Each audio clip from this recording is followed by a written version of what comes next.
ওগো, তুমি আমারে কইছিলা না যে সোনার কানেরটা বানাইতে দেবা, তাহলে চলো আজকে আমরা সোনার দোকানে যাইয়ে সোনার কানেরটা বানাইতে দিয়ে আসি।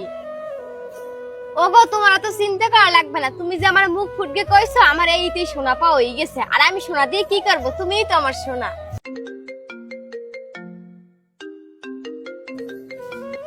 হ্যালো মা, কও। কি করস গেদি? এই তো ভাত খাই। কি দিয়ে ভাত খাস?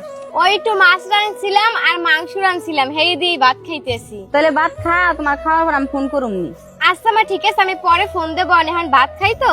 আচ্ছা ঠিক আছে, রাখি তাইলে। অবিধি তুমি মার লাগে এত বড় মিথ্যে কথাটা কেন কইলা? তুমি ভাত খাইতেছো ডাল দিয়ে, মায়ের কইতেছো তুমি খাইছো মাছ দিয়ে আর মাংস দিয়ে। এরকম মিথ্যে কথা কেন কইলে মার লাগে? তুমি আমার কথাটা আগে একটু শোনো।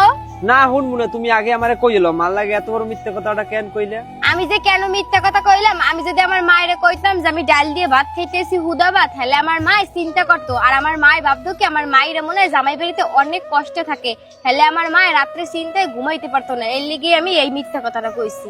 এর লিগেই তো আমি আমার মায়ের কইছি যে আমি মাছ মাংস দিয়ে ভাত খাইতে আসি। এখন আমার মায়ের কোনো চিন্তা করবে না, নিশ্চিন্তে একদম সারা রাত ঘুমাইতে পারবে।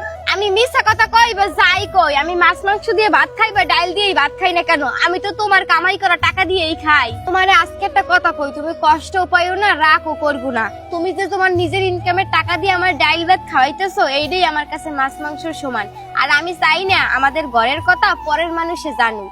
একটা কথা হলো, আমরা ভালো আছি বা খারাপ আছি এটা মানুষের হুনেনগের কি দরকার আছে। আর তোমার মতন একটা স্বামী পাই আমি সত্যিই অনেক খুশি। আমি আমার নিজেরে ভাগ্যবতী মনে করি।